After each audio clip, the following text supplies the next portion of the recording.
বন্ধুরা, আমার জয়পুর সিরিজের সেকেন্ড পর্বে তোমাদেরকে দেখিয়েছিলাম আমরা গিয়েছিলাম পান্না মিনাকি কুন্ড, আম্বার প্যালেসে, জায়গার ফোর্টে।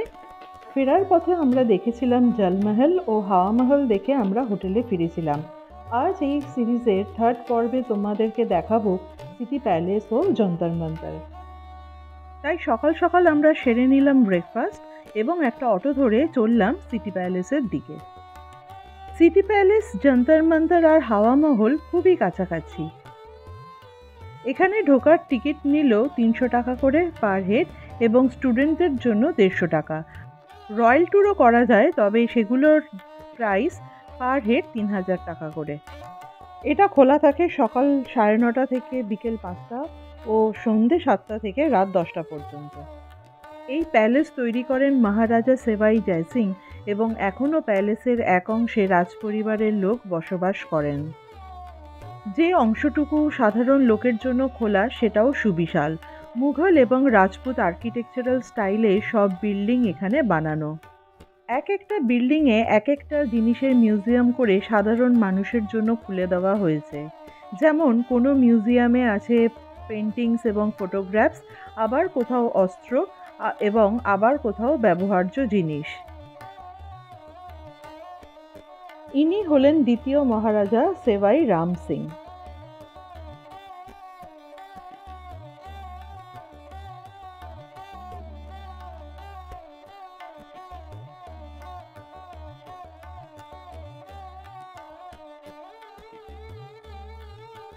এখনকার রাজমাতা হলেন পদ্মিনী দেবী, যিনি অ্যাট প্রেজেন্ট মহারাজা পদ্মনাভ সিং এর মাতা।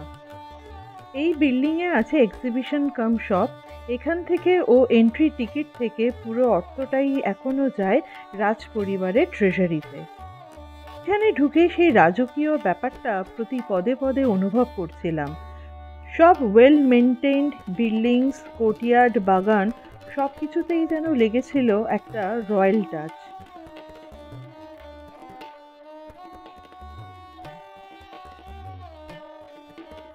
এটা হলো সিটি প্যালেসের দিওয়ানে খাস।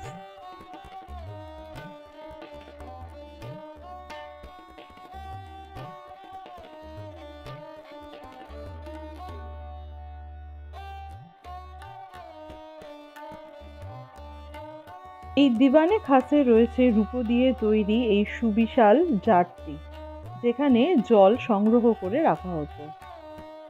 এরকম লাল পাগড়ি ও সাদা জামা পরা 500 মতো পার্সোনাল সার্ভেন্টস তাদের সার্ভিস এখনো দিয়ে যাচ্ছে। এখানে চন্দ্রমহল আর মুবারক মহলও রয়েছে। যত দেখছিলাম তত যেন তাক লেগে যাচ্ছিল। চারিদিকে ঝাঁ চকচকে এই সুন্দর সুন্দর মহল দেখে মনে হচ্ছিল তখনকার রাজারা কত বিলাসিতায় এখানে বসবাস করেছেন এবং এখনো করে যাচ্ছেন। এই মহলের নাম প্রীতম নিবাস, যেখানে 4টে সুন্দর সুন্দর, যাকে বলে ইনস্টাগ্রাম ওয়ার্দি গেটস রয়েছে। এক একটা গেটে এক একটা সিজন ও ভগবানকে উৎসর্গ করে বানানো হয়েছে। পিকক গেট ভগবান বিষ্ণু, লোটাস গেট শিব পার্বতী, রোজ গেট এবং সবুজ লেহেরিয়া গেট ভগবান গণেশকে উৎসর্গ করা। এত ট্যুরিস্টের মাঝখানেও কিন্তু রয়েছে কড়া পাহারা। ইন্ডিয়ান ট্যুরিস্টের পাশাপাশি প্রচুর বিদেশি ট্যুরিস্টদেরও কিন্তু এই সিটি প্যালেসে দেখতে পাওয়া যায়। এটা হলো সভানিবাস বা হল অফ অডিয়েন্স, যেখানে মহারাজা তার দরবার বসাতেন। সুন্দর পেন্টিংস, অসাধারণ ঝাড়বাতি ও দারুণ সভাগৃহ দেখে মনেই হচ্ছিল না যে এটা এত পুরনো।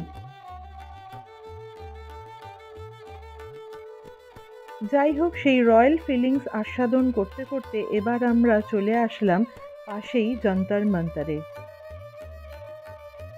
জয়পুরের এই যন্তর মন্তর সব থেকে বড় ও ইউনেস্কো ওয়ার্ল্ড হেরিটেজ সাইট। এটা তৈরি করেন মহারাজা সেবাই জয় সিং টু 1724-এ। এখানে 19টা আর্কিটেকচারাল এবং অ্যাস্ট্রোনমিক্যাল ইনস্ট্রুমেন্ট আছে, যার মধ্যে রয়েছে পৃথিবীর সবথেকে বড় সানডায়াল। এবং এই প্রত্যেকটা ইনস্ট্রুমেন্টের ক্যালকুলেশন এখনও একদম পারফেক্ট। যন্ত্র মানে ইনস্ট্রুমেন্ট আর মন্ত্র মানে ক্যালকুলেটিং ইনস্ট্রুমেন্ট। এটা খোলা থাকে সকাল 9টা থেকে বিকেল 4:30 পর্যন্ত। তবে এখানে আসলে সাথে গাইড নেওয়াটা কিন্তু আমার মনে হয় খুবই জরুরি, কারণ গাইড ছাড়া প্রত্যেকটা ইনস্ট্রুমেন্ট কীরকমভাবে কাজ করে সেটা বোঝা কিন্তু একটু অসম্ভব। যদিও প্রত্যেকটা যন্ত্রের সামনে একটা বোর্ডে লেখা আছে কোন যন্ত্র কিভাবে কাজ করে। এবার আমরা যন্তর মন্তর থেকে বেরিয়ে চললাম হোটেলের দিকে একটা অটো নিয়ে। যেহেতু সেদিন ছিল দিওয়ালি, তাই রাস্তায় ছিল খুব ভিড় এবং রাস্তার দুদিকে বসেছে এরকম দিওয়ালির বাজার।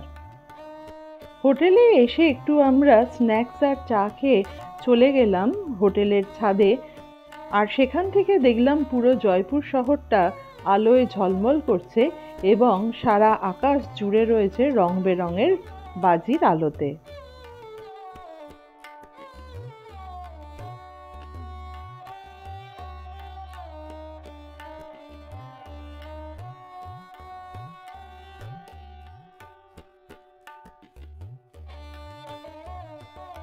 আকাশে দেখলাম যেমন শব্দবাজি, তেমনি আবার দেখলাম হোটেলের সামনে একটা বাচ্চা কি সুন্দর বাজি ফাটাচ্ছিল।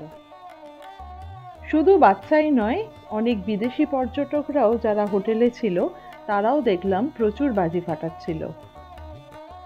যাই হোক বন্ধুরা, আগামী পর্বে তোমাদের জন্য থাকবে জয়পুর থেকে আজমের শরীফ ও পুষ্করের ভিডিও। আর এই ভিডিওটা তোমাদের কেমন লাগলো সেটা কিন্তু আমায় অবশ্যই জানিও এবং সাবস্ক্রাইব করে কিন্তু বেল আইকন প্রেস করে রাখতে ভুলো না।